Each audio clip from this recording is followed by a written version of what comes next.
আসসালামু আলাইকুম। আজকে আমি আপনাদেরকে দেখাবো খুবই সুন্দর একটি রেসিপি মাখো মাখো ডিম ভুনা।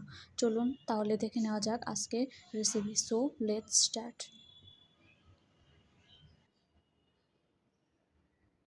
প্রথমে আমরা কড়াইয়ে তেল দিয়ে দিব। এরপর তেলটিকে ভালোভাবে গরম করে নেব। গরম করে নেওয়ার পর এখানে 1 চামচ হলুদ দিয়ে দিব। তারপর আমাদের সিদ্ধ করা ডিমটিকে এখানে ছেড়ে দিব।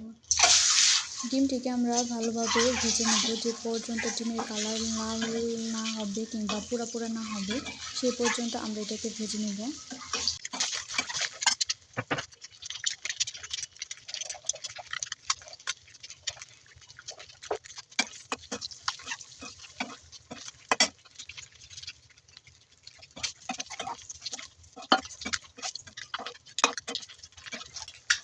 আমাদের ডিমটি পারফেক্টভাবে ভাজা হয়ে গেছে। এবার আমরা এটিকে নামিয়ে নেব।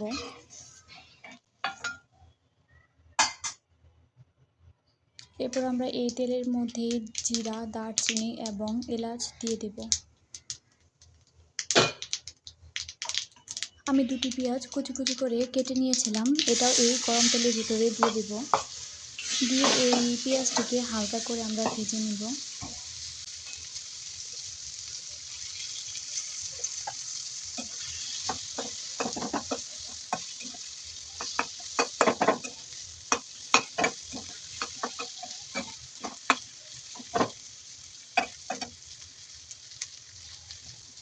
পেঁয়াজটি ভাজা হওয়ার পাশাপাশি আমরা আমাদের প্রয়োজনীয় মশলাটা একটা বাটিতে উঠিয়ে নেব।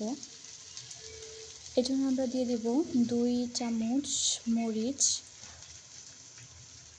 1 চামচ গুঁড়া ধনিয়ার গুঁড়া, 1 চামচ জিরার গুঁড়া এবং 1/2 চামচ হলুদের গুঁড়া। আমি 1 চামচ আর 1/2 চামচ লবণ দিয়ে দিয়েছি। আপনারা আপনাদের প্রয়োজন মতো লবণটি দিয়ে নেবেন। আমার যতটুকু প্রয়োজন আমি ততটুকুই লবণ দিয়েছি।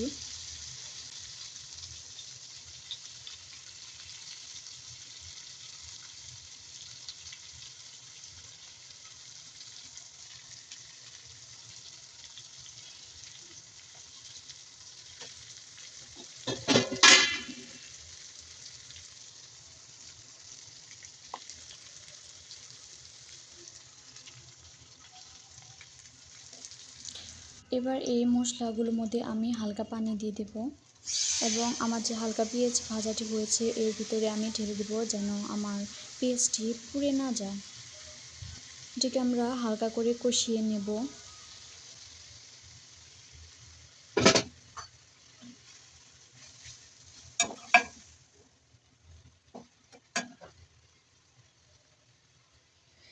এরপর আমি আমার সিদ্ধ করা আলুটিকে হালকা করে চাপ দিয়ে নিয়েছিলাম, ওটাকে এই পেঁয়াজের ভিতরে দিয়ে ভালোভাবে কষিয়ে দেব।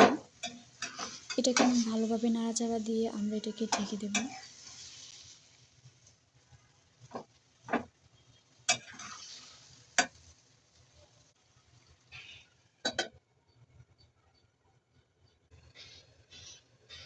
আমাদের কষানো হয়ে গেলে এর ভিতরে আমরা 1 গ্লাস পরিমাণ পানি দিয়ে দিব। আপনারা আপনাদের প্রয়োজন মতো এতে পানি দিয়ে নেবেন এবং এটাকে ভালোভাবে চাল দিবেন।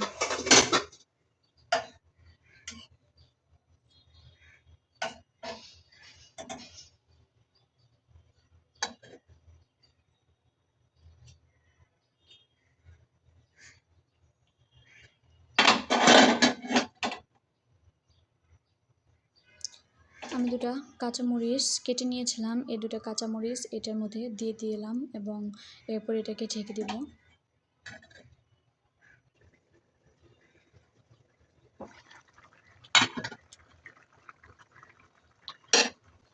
আমার আলুটা ভালোভাবে কষানো হয়ে গেছে। এবার আমি এর ভিতরে ডিম দিয়ে দেব। ডিম দিয়ে হালকা করে নাড়াচাড়া দিয়ে এবার এটাকে ঢেকে দেব।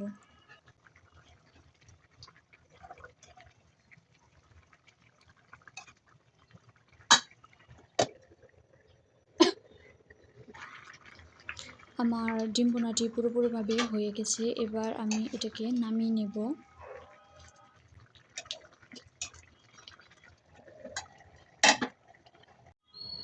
আমার ডিম ভুনাটি হয়ে গেছে। এবার এটাকে আমি গরম গরম পরিবেশন করব। আপনারা বাসায় একবার হলেও চেষ্টা করবেন। আশা করি সবারই ভালো লাগবে। ভালো থাকেন। আসসালামু আলাইকুম।